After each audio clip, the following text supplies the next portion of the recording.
Yeah. Warning, this podcast has stories of real-life events and true crime that happens every day. These stories may contain adult language and graphic or disturbing details not suitable for everyone. Listener discretion is advised. 132 in Bush, I've got him at gunpoint. Check your left phone for pull that direction out your side. They're pulling them out. 10-1-1. Advise ready for entrance camp.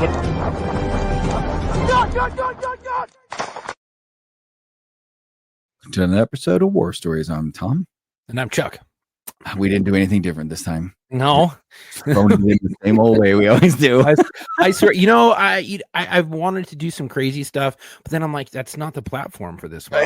That's like, let's get ready to rumble. You know, something stupid. Oh, I have my persona of my wrestler persona that I could always come out in. Let me tell you something, brother. Yeah. I love that. I love that persona. Back. Hey, as I wanted the audience to know in context, as we record this episode, so oftentimes we will record an interview, and then later on in that evening, we'll do the live show. And that's where you get those dumb time travel comments about the past is tomorrow. But seriously, I'm looking forward to tonight's live show that happened a couple weeks ago at this point. I feel like you said that, and then the show comes out, and they're like, yeah. But it's going to be two lives. It'll have been two lives in a row, because what's going to happen is the episode will drop of the guy I interviewed, where we were involved in the same pursuit 120 miles apart from each other and never met and never knew each other. And then we met through this podcast. So, you know, God works in mysterious. Sometimes not so mysterious. Is it serendipitous a good word to use? When weweird serendipitous? No, I think that's divine intervention, man. That's full circle. Divine intervention. That's what I meant. Yeah, there you go. But we're gonna have him. That episode dropped today, so we'll get to talk about it on tonight's live. And then the week after, Chuck, he's gonna, I think, come on. And so I'm gonna try to get my buddy who was in the shooting with me on the show to surprise him, but I don't know if he'll do it. So we have a guest this week, though, and Chuck, our first guest ever to appear in uniform. Ladies and gentlemen, it is a red letter day on our podcast, because this person is the only person that can get this person in trouble. Right? I mean, it's like, hey, Chief, can I come on for go on a podcast? Hey, can I? No. You know, I asked me if I could appear in uniform, and I said yes. So yeah, right. Here I am. So we have Chief Harnden. I'm sorry. We spoke about this prior. Chief Harnden. She's a chief of police for Albany Police Department. And not the Albany in New York, but the Albany in, I want to say it's Oregon. Oregon? Yeah. Oregon. Yeah. And then before that, she served 27 years with the Bellevue Police Department. And during that time, she worked in various areas such as project management, traffic investigation, special investigations, narcotics, human trafficking.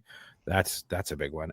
Criminal intelligence, special event, security planning, emergency management, SWAT, EOD, and technology. I think she's covered every single job in that law enforcement has to offer. Yeah, you definitely earned those stars. Welcome, Chief Marcia Harnden. How are you, Chief? Good. Thank you for having me. I'm glad we discussed this ahead of time, because, like I said, I was raised that if you achieve the rank of chief, it's like the military, when you have a sergeant. Anytime you ever see him, he's always going to be Sarge, right? And so it's a chief. When you have a chief, hey, Chief. I'll still text one of my old chiefs. Hey, Chief, you earned it. So we're happy to have you on. We have had former, retired chiefs, but I think this is the first active duty chief and the first person in uniform. So we're breaking all kinds of records. No, not the first active chief. Just who was the first active chief? He's a gentleman, and he's in a gentleman out of Texas. And he has a YouTube channel. Yeah. But you're out of not Albany, New York. You're out of Albany, Oregon. And for those of you who don't know Oregon, I guess none of this will make sense. But that's south of Salem, which is south of Portland. Yes. Yeah, we're about an hour change south of Portland.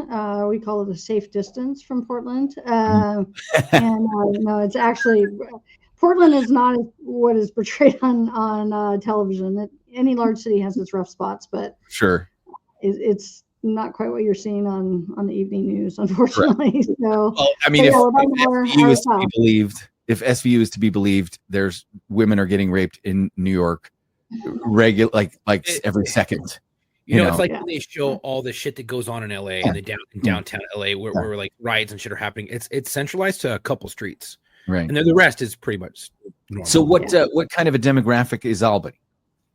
So it is in emerging for a long time, very popular, a lot of lumber history, but it's really evolved into the precious metal industry, and not the bling kind, but every supplement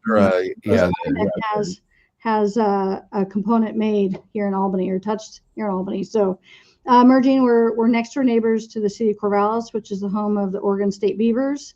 In the university there, and then 45 minutes south of the University of Oregon. So we're nicknamed the Hub City because we're kind of a hub of different locations.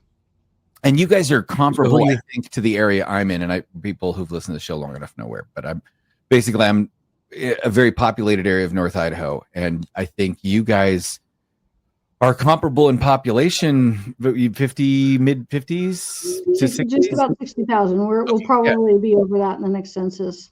Yeah, okay. Sure. Right. Because that was probably 2020 numbers is 50, probably 50, mid 50s. So yeah, that would make sense because 5 years later, and yeah. So it used to be referred to as kind of an affordable place to live south of Salem, which is our state capital.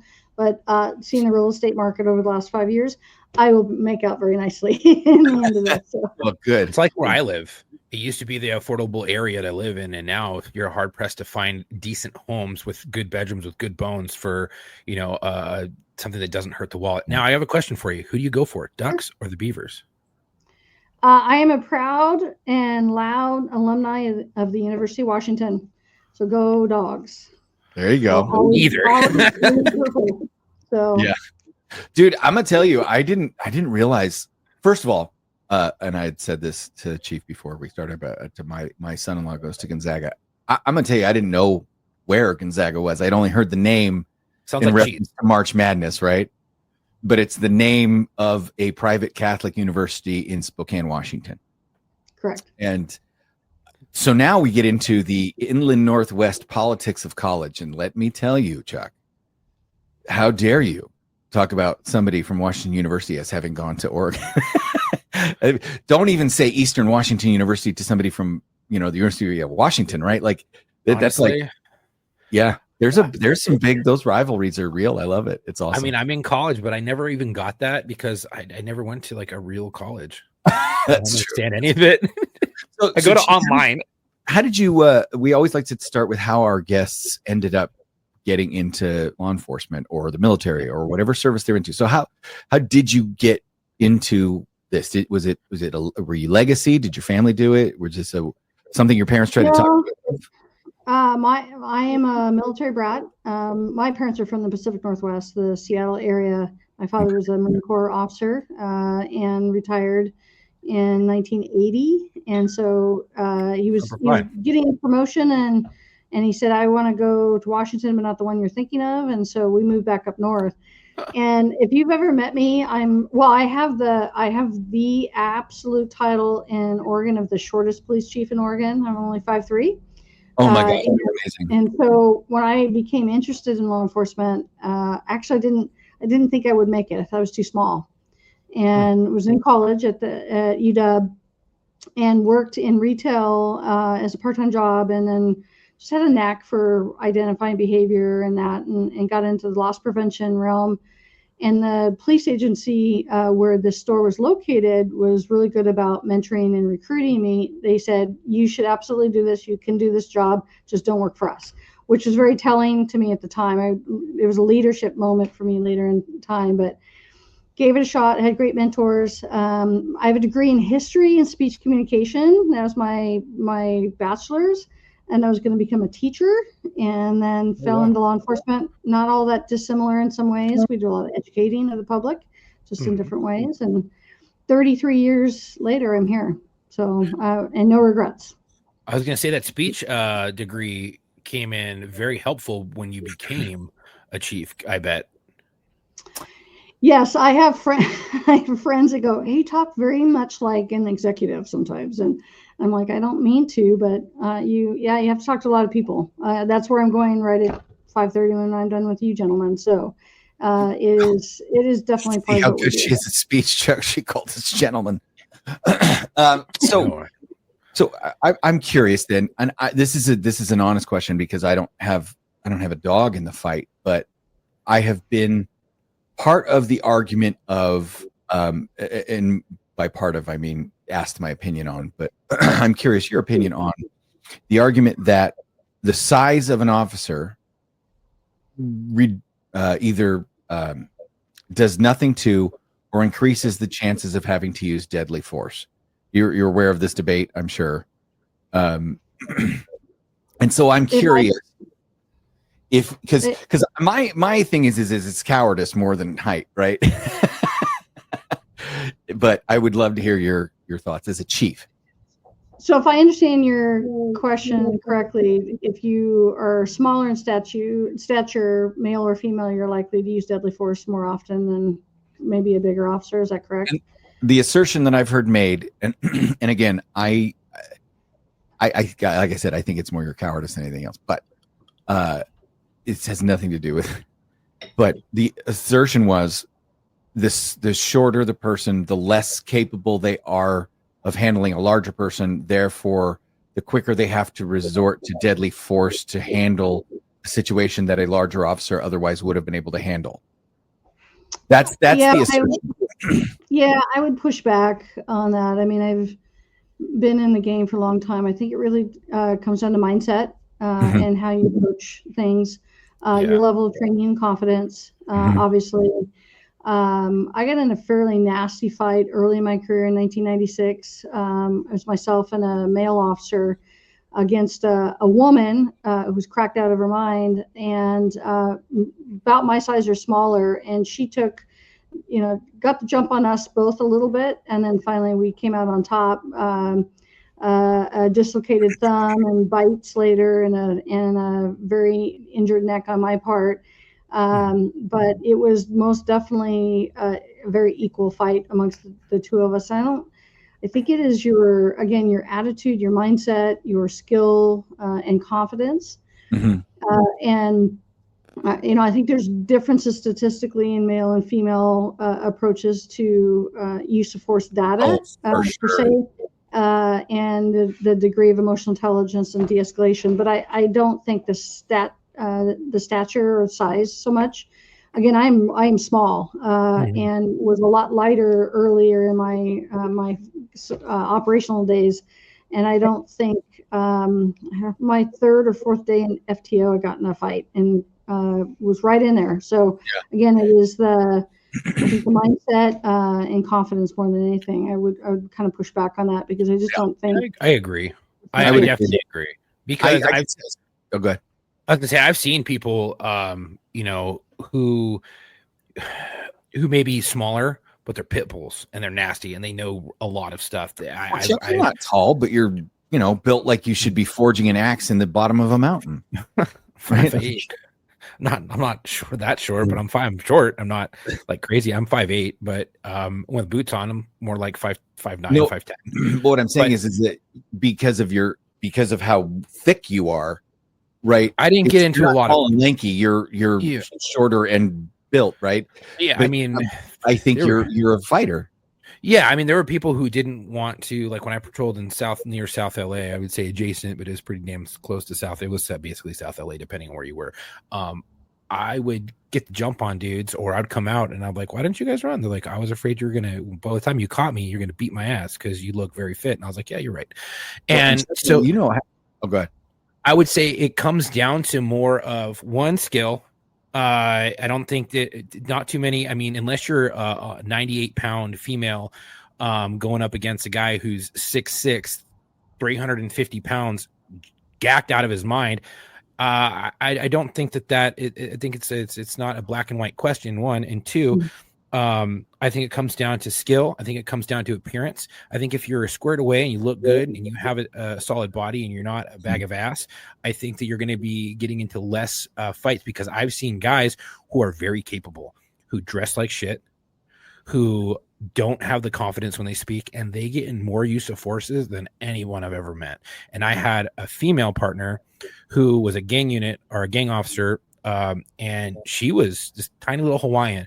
And let me tell you, she was one of the nastiest people that I've ever met. And I've also worked with other dudes who are pretty small, but they get the job done. And I've worked with guys who are tall, who I wouldn't want to work with ever in my life. So it's like, it's such a crazy, I don't just weird mean the job.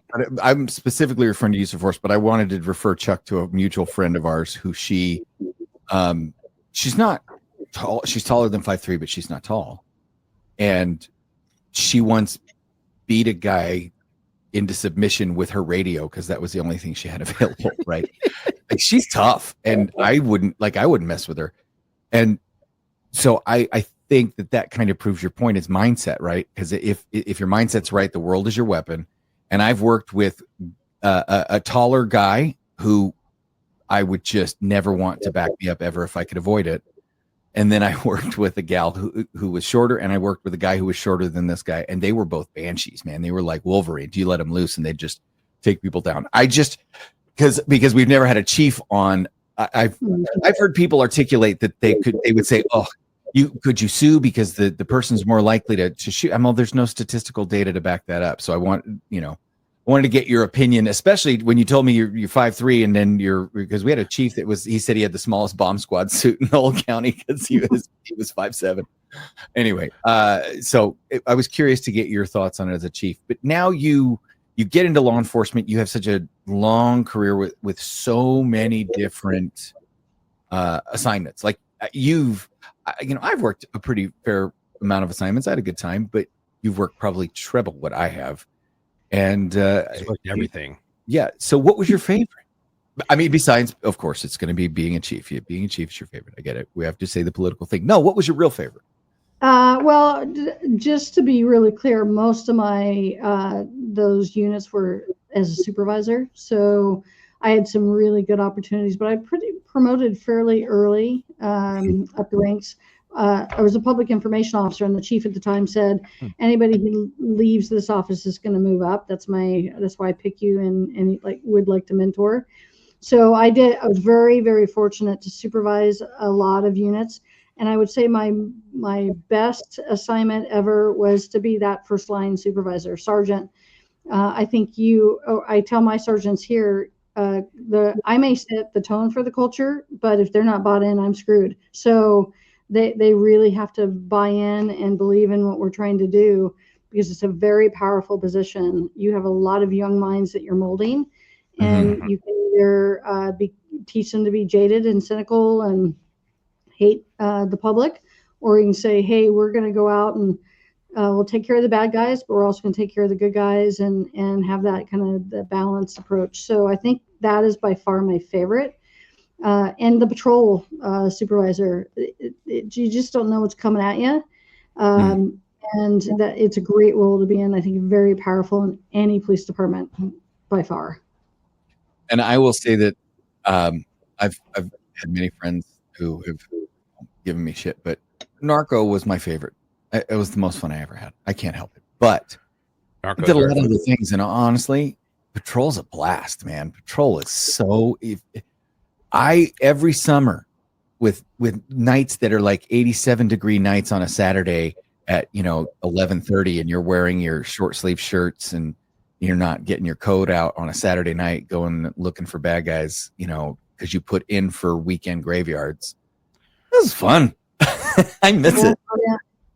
Yeah. I think the second favorite, though, and you might identify it as, we had it was called the Special Operations Group. SOG is what we called it. We did a fentanyl warrant up in the Seattle area, and we had to wash in a fire station and count about well over $200,000 in cash. So sitting around a table, sorting bills after we washed them through the industrial washing machine, that was kind of a fun thing. You'd have that stack. Literally laundering money. Boom. Literally. Yeah, literally. I tell you what, I would not want to be the supervisor on that, because when it comes to money beefs, that's the fastest way to kill a career. I would not want to be anywhere near that. Like you said, 200,000. Yep. I'm good, because I can't tell you how many times we've had like that we've arrested someone and it's been like a few $1,000s because they're drug dealers or whatever, and we can't tie it to them. They're in there. It is what it is. Maybe we know they're dealing, but we can't tie the money to them, and we have to count that, and we have to book it. I cannot tell you how many times they're like, I had more than that. You're like, dude, no, you didn't. That's such a, dude. Oh man, what were you thinking when you got all that money, as being a supervisor? I mean, original first instinct, you're like, oh, hell yeah. But then was there any of that? Like, man, I really hope we don't lose any of this cash.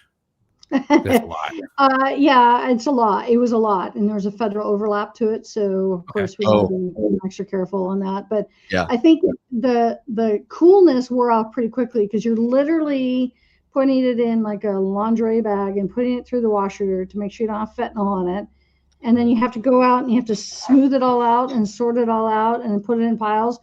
And you had to make sure it was smooth enough to go through the bill counter, which is a big help and necessary. But when you have just washed a bunch of money, that's a little harder. And so it was cool for like 5 seconds, and then it was not cool. Yeah. We were there for hours, and the team was there for even longer. We still had stuff going on. So every time they needed me to come sign off stuff, I would do that. But I would we were behind this big table at a fire station, literally going, oh, there's a 50, there's a 20, there's 100. And then you'd start and smooth it out and then go through the counter part. It's pretty cool. You don't touch that amount of cash very often, but yeah, it was interesting. I watched the narco team to our south. We were driving down the freeway, coincidentally, Chuck, on the same freeway where the pursuit happened. Driving past one of the spots that it was, and I see a couple of our buddies, and they've got their undercover G rides that we recognize from a bunch of different surveillance operations we had done in partnership with them. They're pulled off to the side of the 101 freeway. For those of you who don't know what the 101 freeway is, it's basically the freeway that runs next to and concurrent with at places Pacific Coast Highway. It's the entire coastline of the Pacific Ocean, right? But it's this part in Santa Barbara County where you go through the mountains, and then when you come out the mountains, there's a beach on the right and the hills on the left. It's beautiful. And they're pulled over and looking in the bushes on the hillside, and we're like, uh-oh. When we pull over, because we didn't know why they were there, and we're, hey, what's going on? And they're like, oh, yeah, we did a T stop on a vehicle we were investigating here, and we got back to the barn to book the evidence, and there's $5,000 missing. And they were panicked that somebody had left it on the trunk, driven away, fallen off into the bush. They're like, our unit will get disbanded if they think we stole 5,000. Like they were terrified, because my first day in dope, supervisor sat me down and said, there's two things that are going to get you into trouble: informants and money. That's it. Yeah. So, anyway. I mean, I've seen people get disbanded for weaker things than that, like doing a dope raid, and there's a stripper pole, and then you get caught dancing on the stripper pole and the hidden cameras that are in the house. Yeah. Disbanded a whole unit for that. And I was like, that bullshit, but I don't know. As a chief, and I've used this statistic, it's from the FBI, and I heard about it when I was in law enforcement tactics and training. And it was how an officer on LA didn't get shit canned or whatever. It was, long story short, OAS ensued, and it was within 5 seconds. And then the FBI came out with a statistic that says your brain has 5 seconds to recognize that there's a threat and there's no longer a threat. So when you get into a shooting, a lot of times you'll see someone present a gun, and then the gun drops, and then 5 seconds later, they're still taking rounds, right? Because it takes sometimes that long for the brain to realize that that person is no longer a threat and that gun is no longer pointed at you. Have you ever heard of that statistic? And do you think that that's pretty accurate? Yeah, I honestly have not heard of the statistic. I'm familiar with some of the force analysis where it talks about how to process, oh my gosh, this is bad and I got to respond to it.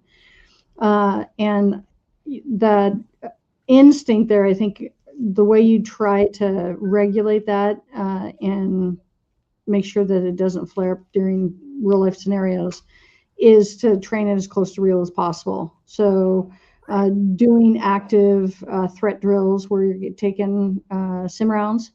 I have a scar on my finger where I took one right on the finger. Oh yeah, finger's the worst place. Gloves are not. Right here. And I didn't have gloves, and it was an AR-15 sim round from about 10 feet. I'm so lucky. Wait a minute. So, 10 feet? Bro, those pierce fucking clothing. Yeah, it hurt but the cool thing, and that made me feel very confident about my skills, I just and switched hands and kept shooting back at that. That's so great. that's that just instinct to continue to fight. That's that warrior mindset. Anyway, back to that. I think you, as much as you possibly can, you introduce that stress level to try to combat that.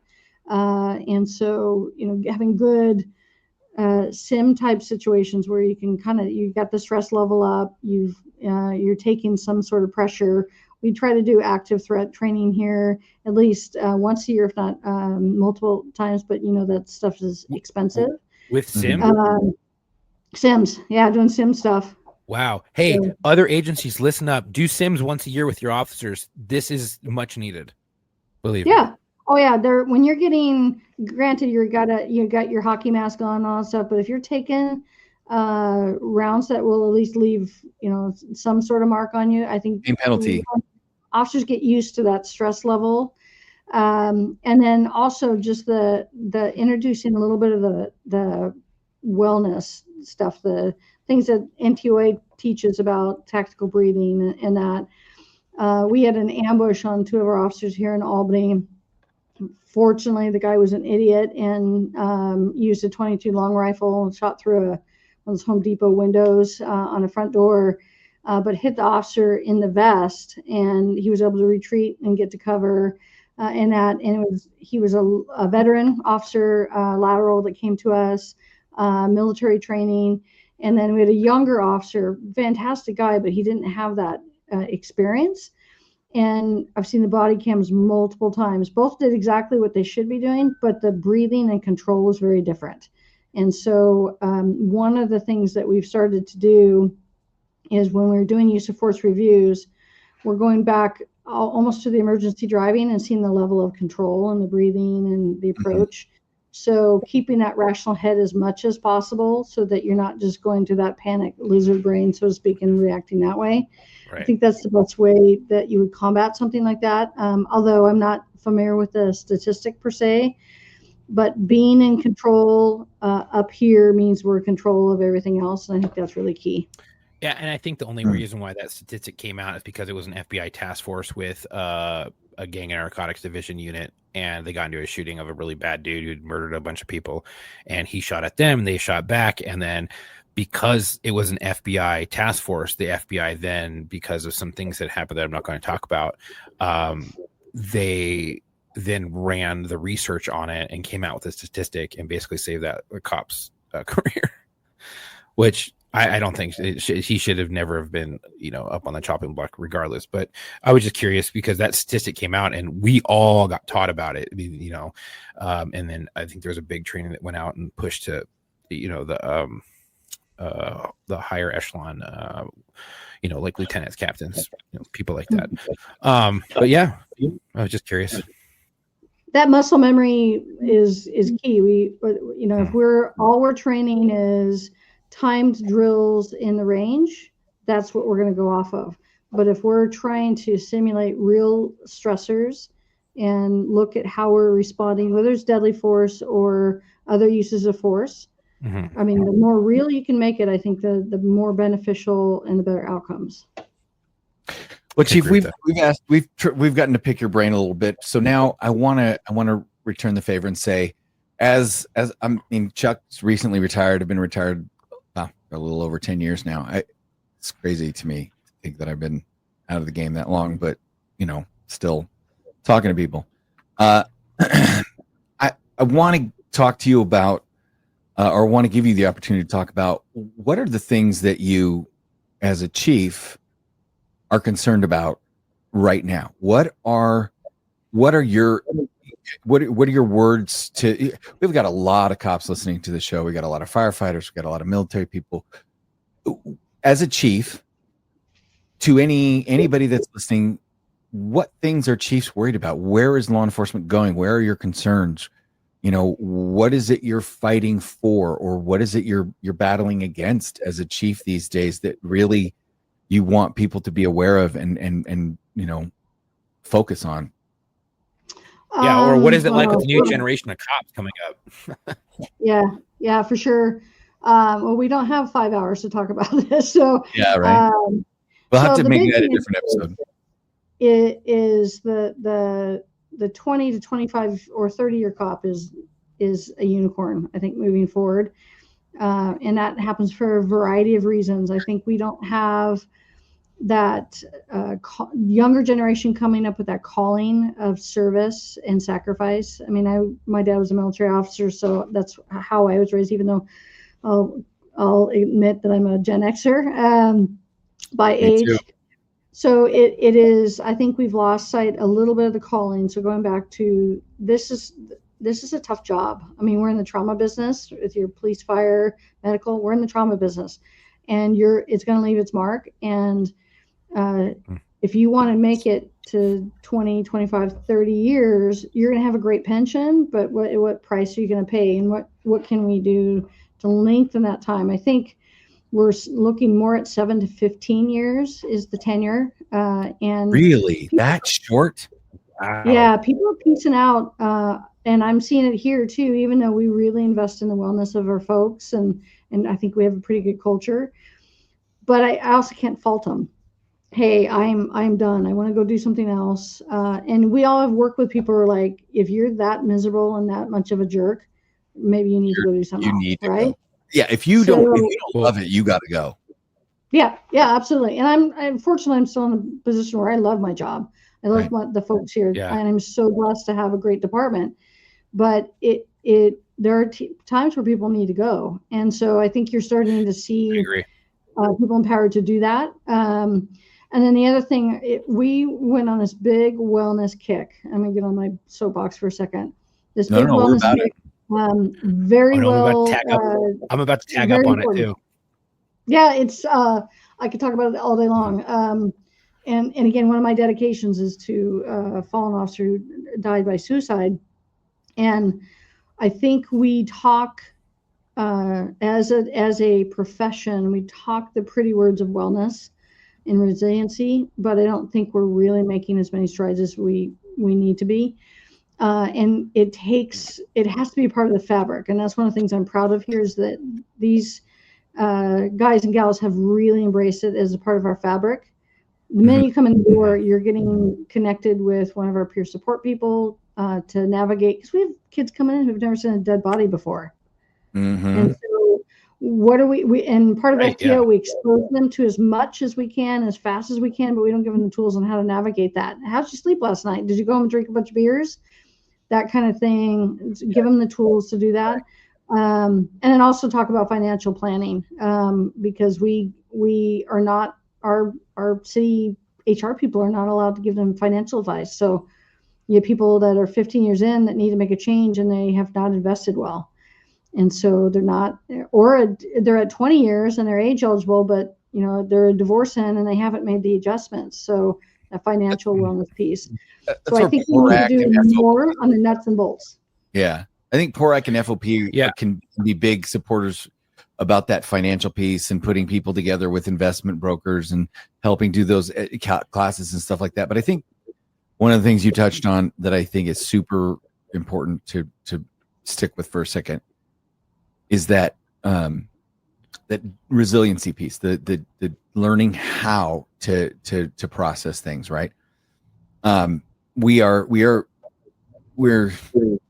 in my day job, we're investigating a certain kind of concept about people that diminish people's work ability and people that multiply people's work ability, right? And anyway.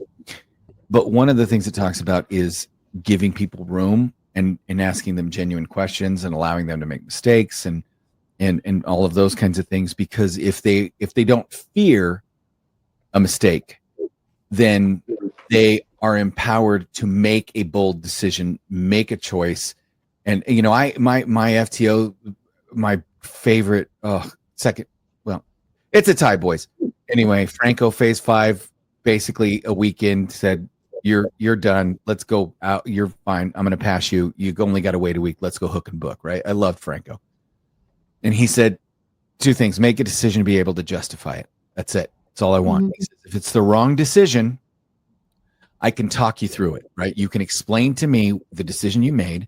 I can talk you through that decision-making process, find out where you're missing information or where you didn't consider something you didn't know or whatever, and teach you how to make your decisions with a different thought process or considering other things.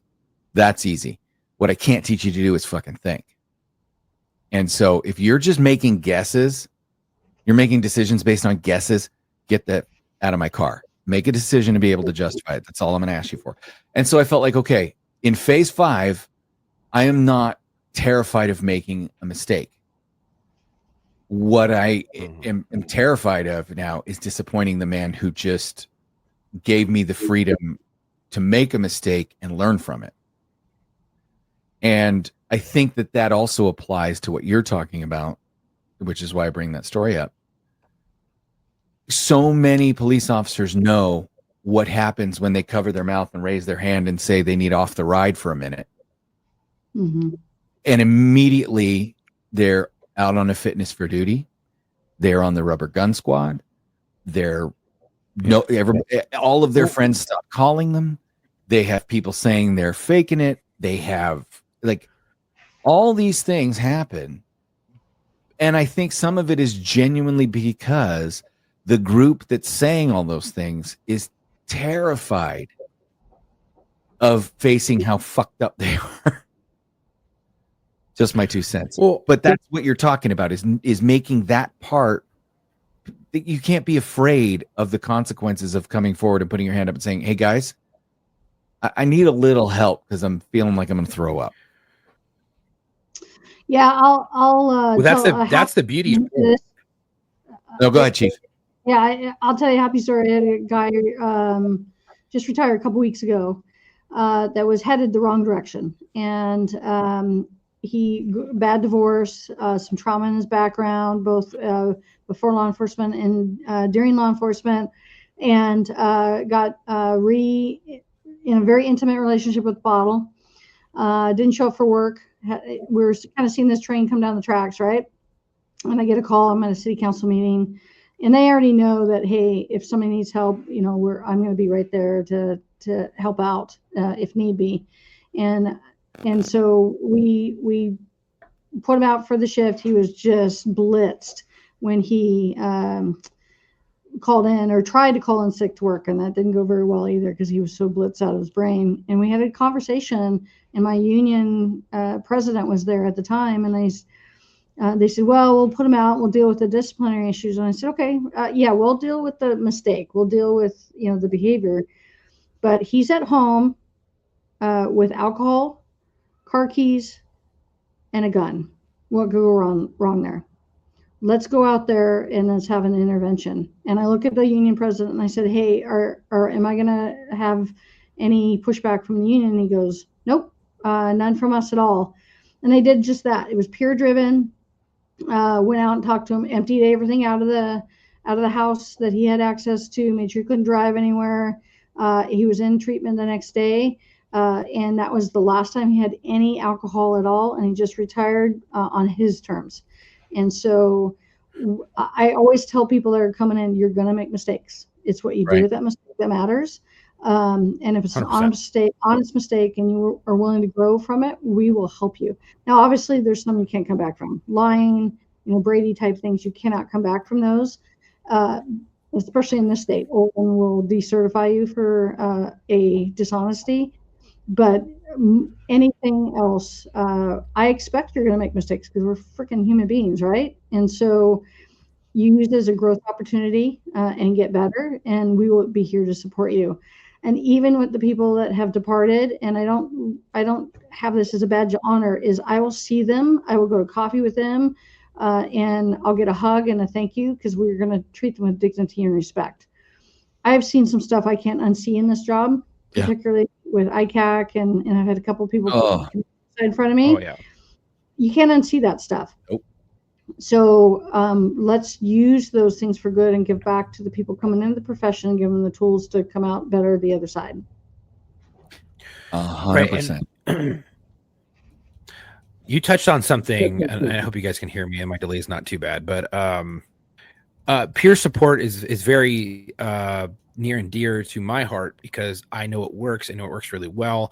I know when it's utilized properly, it works really well. And I think, as being a patrol cop for my whole career, you get burnt out really fast, and I think it's really telling of supervisors when they can see that, and they can be like, hey, let's move you somewhere, let's do something else, give you a break for at least a year, maybe give you some more skills where you can better your career. But I think that is going by the wayside. And when you're saying cops are having 7 to 10, maybe 12 years, and then they're piecing out because they're like, I can't do this anymore, I think a lot of it's coming from burning the candle, one, at both ends, and two, being working now in a time and age where no one wants to do the job. So you're so short staffed that you are hooking and booking for long extended hours and periods of time, and sometimes even getting called in on days off, or getting days off canceled, or vacations canceled because of the short staffing. And I think peer support comes in really well, because you can talk to those peer support members and counselors, and I was one of them, and you can tell them, hey, I'm having an issue, can you please help me just get off the street for a week? Maybe I can do something else. I need to get my head. It's all patient confidentiality. Oh, yeah, I guess Chuck. He was hoping his connection was good. He's trying to get back in. Yeah. Well, Chief, so let me, while Chuck is trying to jump back in here, let me then propose to you that I am happy to come out and partner with you on my initiative that I have been proposing for a while for law enforcement. And you're the highest ranking person I've ever had to be able to listen to me. I would love to see a program where a state requires that you have an 11-month on, 1 month off calendar for law enforcement. And here's how it works. In that you spend 11 months working, and in that 12th month is when you do your annual in-service training, right? All the annual stuff that you have to do, right? Mm-hmm. But the way the whole state cooperates is you go back and do your month with your graduating academy class. So if you graduated in December, then every December, you and your academy graduating class are all released from your department. It's a known thing that your department doesn't have you for all of December. They have you January through November, but all of December, you're back at the academy, or you're back, whatever it is. You all get together, you do your in-service training. You can go home on the weekends if it's a live-in academy, but you get to reconnect with all the people you went through the academy with and went through hell with to begin with. You get your in-service training, and then during that month, you also have normalized group therapy sessions that are just organized sessions of academy members broken up into small groups talking about experiences. A group, hey, let's talk about our toughest cases. And now it's not therapy because you're just swapping stories with your, academy buddies.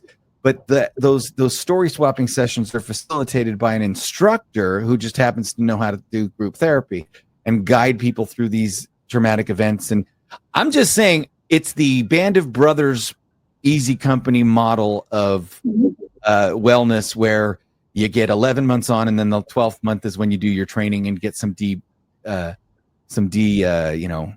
deflation and some de-escalation. Tom, I think that is a fabulous idea.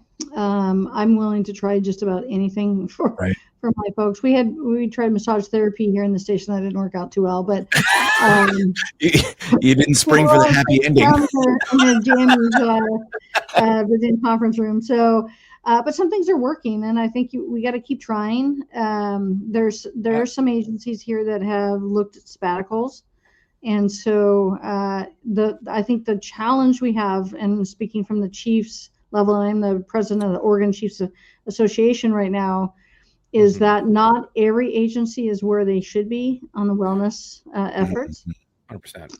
And if I hear one more time from people within the association say, why do we have to have a wellness speaker at the conference? We did that last time. Well, you don't go to the gym one time and get in shape. So you've got to keep having a conversation if it's that important.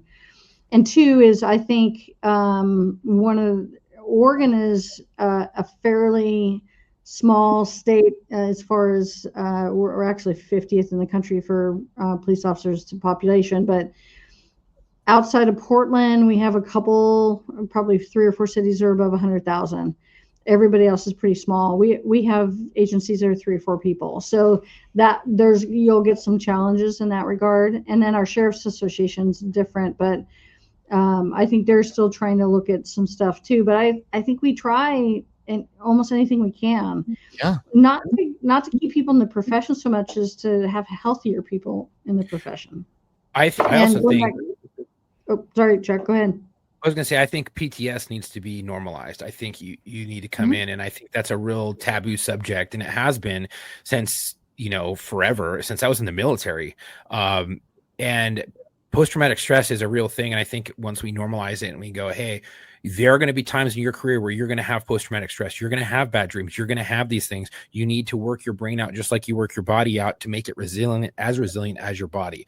And I think if having those conversations early on and getting them used to that type of stuff, they'll be less reluctant less reluctant to go and get help and seek help, because they'll know that their agency is understanding of that, and they won't fear that they're going to get their gun taken away from them and get put on the rotary gun squad.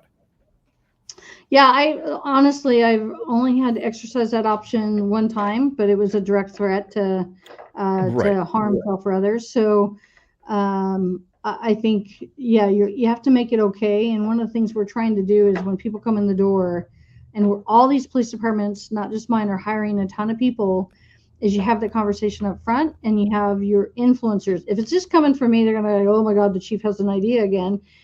If you have your peer support people, which I am trained, I am also a peer support person, so good on you, Chuck, is that you talk about it, that you're going to see and do some things that are going to keep you up at night, that you're not going to want to go talk about at home, but here's how we're going to help you as a team and as a department family come around and support you.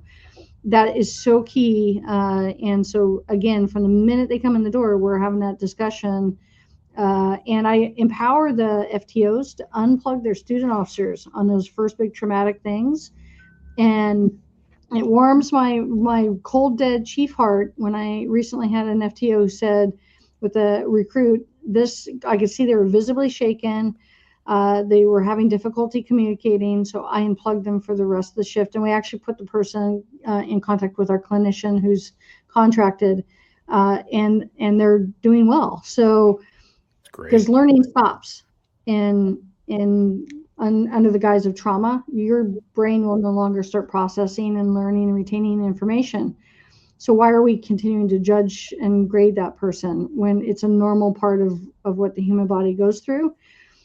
And just give them the tools to kind of recover, because you pay for it a little bit with some time disconnected from the training program, or you pay for it down the road when they make bad decisions or they peace out early or whatever the case may be.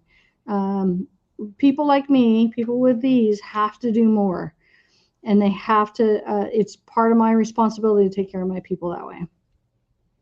So then if you're willing to try anything, I have a bold suggestion, and I'm happy to send you some research links to back it up. Because when somebody said it to me recently, I went,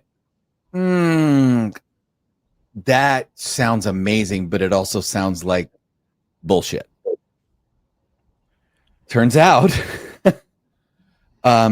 might I suggest that when you have an officer exhibiting some of those symptoms, and the FTO is able to see it, you whip out a Game Boy and make that officer play Tetris. Are you familiar with this research? I have heard of it, yes. Yeah. And so I find it fascinating that they've done a study with healthcare workers who related, who endured trauma as a result of being a healthcare worker. I think that was like 160 people in that one.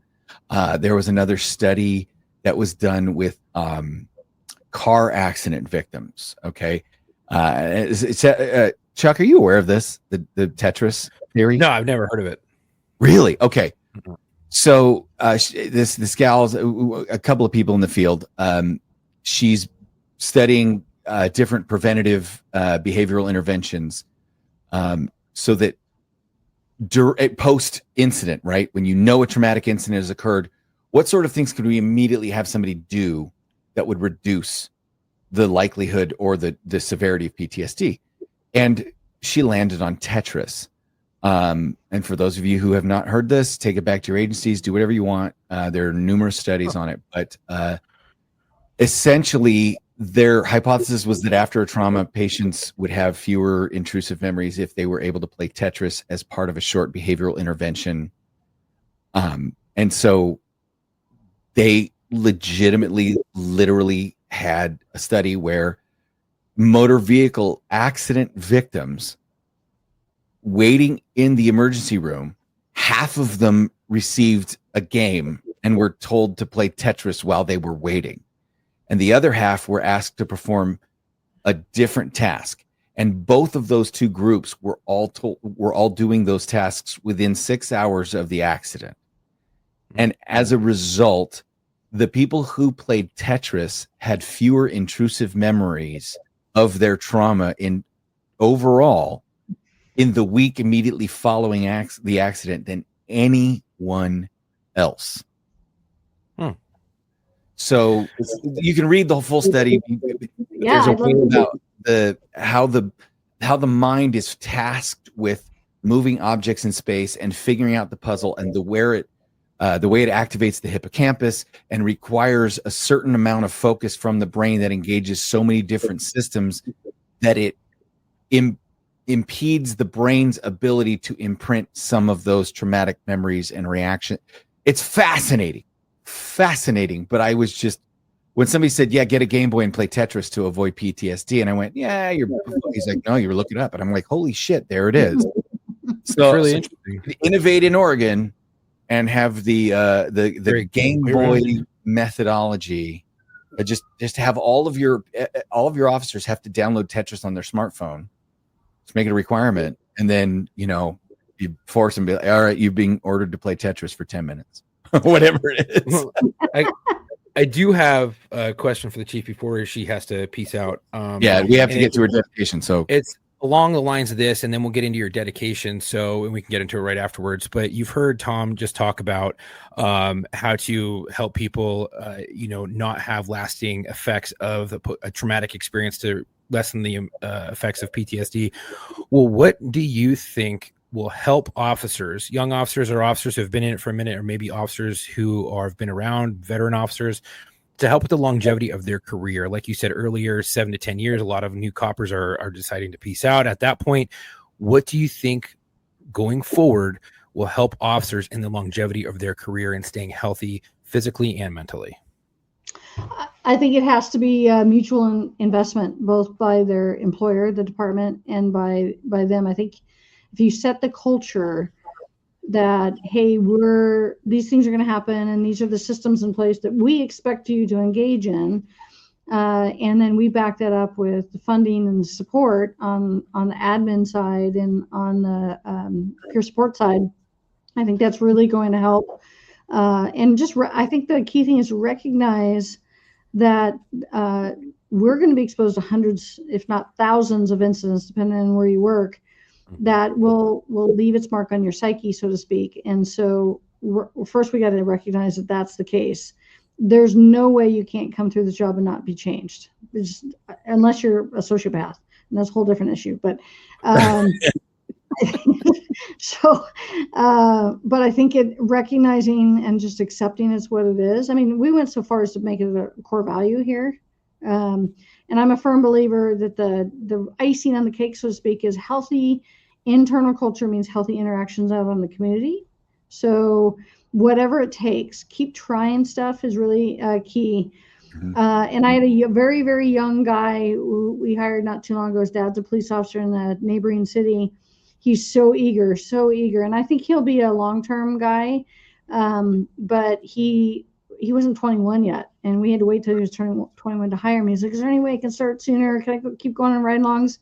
And I just go back to the movie Colors, and just slow down. You're gonna have plenty of time. Walk and down. Make sure, yeah, walk down, right? Mhm. My chief did that one time to a new recruit, and it scarred me for life. But I don't share that story, but it just reminds me of like, hey, you got plenty of time. Yeah. And I do a lot of trainings in that. One is wellness. It's called a Thrive class. We do it for support staff, and it's called Thrive for Blue. We talk about the only people that will remember that you worked all those overtime shifts are your kids, and your spouses. And so focusing on balance. I love my job. I've done it for, it'll be 33 years in May. But I have healthy relationships outside the job. And I really, at 7:00 at night, I'm done looking at email, so on and so forth. So whatever it takes to kind of carve back some time, and then also recognize that this job will change our wiring a little bit. And so our look on things, and I always go back to Emotional Survival for Law Enforcement by Dr. Gilmartin. We talk about that book on the show a lot.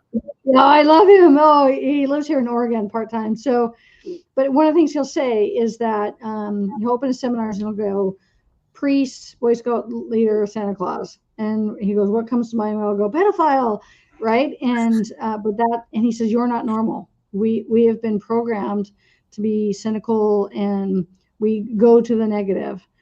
With internal culture, especially when somebody's making a mistake or they're struggling, assume good, not bad. Right. And so assume positive intent. Yeah, when somebody's struggling, hey, that was a mistake, but man, what's up with you? Because that's not like you. What can we do to help you? Because what you're seeing is a symptom, not the cause, and so we got to get to the cause of it. And so I think that is a really key thing. And then as younger cops, going back to your original question, give yourself grace and give each other grace. We're so quick to eat our own. It drives me crazy. When something bad happens, we're like, I wouldn't do that.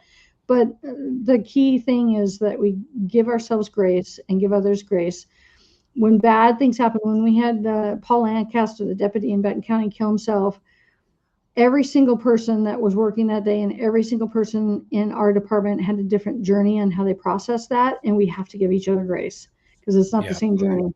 I had people who could not function that were not on the call. And we have a critical incident leave policy that allows us to unplug employees for that reason. Yep. And just give them the grace to process it on their own in a healthy way. Right. I think is really key. So it's a commitment to themselves. Yeah. If we let other people be human, it gives us permission to be human. Exactly. And I will tell you, I will add to your, because I love the assume positive intent. I say that all the time in my current career because it was pushed into that, and never attribute to malice what you can attribute to stupidity. But there is also, have you heard of MRI? This was a new one for me. Listen with the most respectful interpretation. If there is an interpretation of what the person is saying that is negative, and one that is positive, and one that is most respectful, if you were assuming positive intent, then you need to listen with the most respectful interpretation. And when you listen to what that person says, think that they are saying it with the most respectful interpretation possible, then react to that. So absolutely. Anyway, so in speaking of this is a very good time to get into your dedications. I know you have two, and I know you have heart out, so we want to make sure you give you time to get them. But I know one of them is near and dear to the subject we were just discussing. So please, the floor is yours. Yeah, the first, again, I'm blessed to have a city that lies in two counties. First is Lynn County, and they just lost Andy Borland to a long battle of cancer. That's why my badge is covered here. Fantastic human being, and he'll be sorely missed at the Lynn County Sheriff's Office. And the other is Paul Lancaster, who died by suicide in 2021, married to the daughter of one of my lieutenants. That lieutenant didn't call 911. He called me at 5:00 in the morning, hysterical. And I will never forget that phone call and the impact that had. We can't undo that tragic event, but we can use it for good. And we have done that. So Paul Lancaster is the second dedication I have. Well, rest easy, brothers. We've got it from here. If here's the thing, if you are struggling at all, right? Don't love a job that doesn't love you back. I get it. I love the job. I miss the job. I told people I would chase bad guys, get in fights, drive code 3, and point guns at people and get shot at for free. They paid me to do paperwork, right? The job I loved. The paperwork and the bullshit that I had to deal with at the station, the politics. That's why I got a paycheck. The rest, if you just tell me, hey, we're gonna go chase bad guys, I'm like, I'm in. You don't have to pay me. Let's go.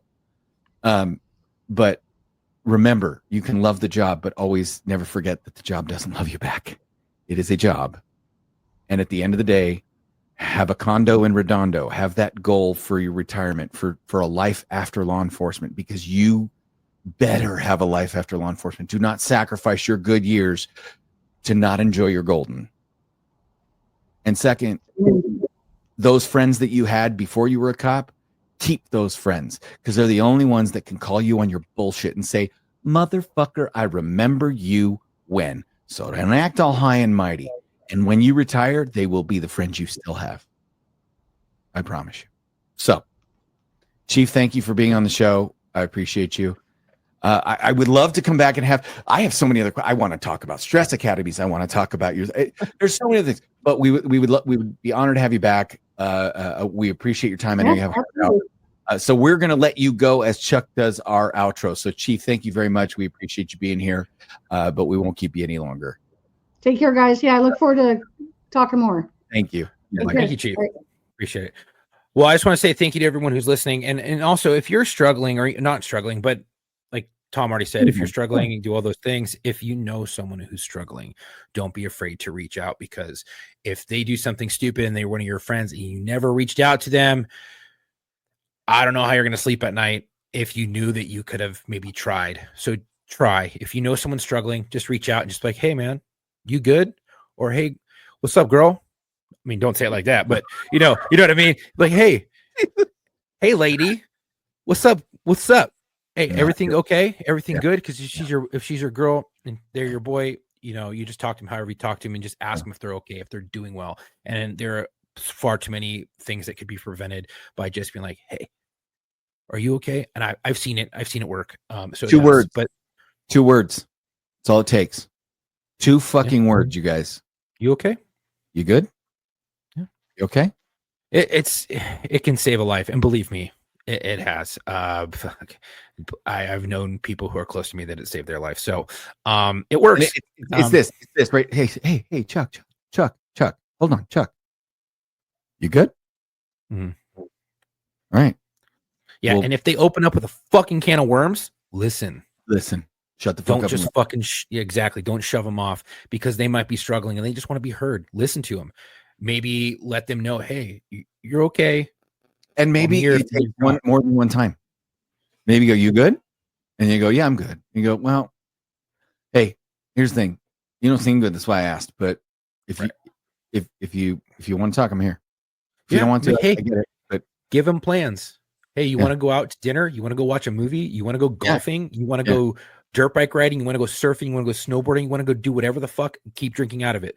But there are things that you can do to keep their mind and give them a goal to live for the next day or the week down the road that will keep them from eating their fucking gun or hanging themselves or taking a bunch of fucking pills and chasing it with fucking Jack Daniels or any type of whiskey of their choosing. Because let's face it, coppers and military guys and gals love their whiskey. Well, shit, that's fucking uplifting. Chuck, how do they get a hold of us? Well, thank you all for today thank you all today for tuning in. Right? If you enjoyed today's episode, make sure to follow us on Instagram at war_stories_official and our Facebook at War Stories Podcast. If you're already following us, please share our posts, spread the word. You can also check us out, link on our bio on both platforms to find all of our social media, our media links, and our website. Our podcast is available. And our website should be changing. Yeah, it will be changing. And on we're available on all major streaming platforms, including YouTube. When you go to YouTube, hit the notification bell, subscribe. That way, anytime we post new content on there, you will be notified. And when one of these shows drops, we're going live that night. Right. And if you'd like to support us, head over to our website at warstoriesofficial.com. Grab some merch while we still have it, because we will be changing all of that. You can also support us by following us on TikTok and following us on every other platform that we have, and staying up to date with us. Do you have a story to tell, or and share? Send these episodes to motherfuckers. Send our little Facebook posts and our stories, and send them to your friends. When we say something stupid, when we say something cool, which we probably say more stupid than cool, but who gives a fuck? Send it anyway. Yeah. And if you want to be featured on the show, or you know someone wants to be featured on the show, or you think they might have a good story, send them our way. We're always looking for law enforcement, veterans, corrections officers, dispatchers, firefighters, medics, ER docs, and ER nurses to feature on the show. You can get in hold of us. The best way would probably be go to linkedin.com/War Stories Podcast and hook up with us there. We do have a booking email. It does get checked. However, it is faster to go to LinkedIn, but if you do not have a LinkedIn and you don't want to create one, you can always DM us and be like, hey, I'd love to come on the show. And then we can give you an email, and then you can email us why. You can also go to the booking email at booking.com.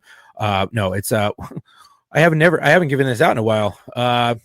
We don't really use it that much, but if you want to go to the booking, it's booking.warstories@gmail.com, booking.warstories@gmail.com. I will be checking it. I do check it, and I check it kind of frequently. And the person who I've been talking to on there, we're going to get you booked. Don't worry. Just have some patience. We have a lot of people in line already, and we book a month out. So we got you. So we're talking to all of those you that applies to. Till our next episode, come on with your shield, or on it.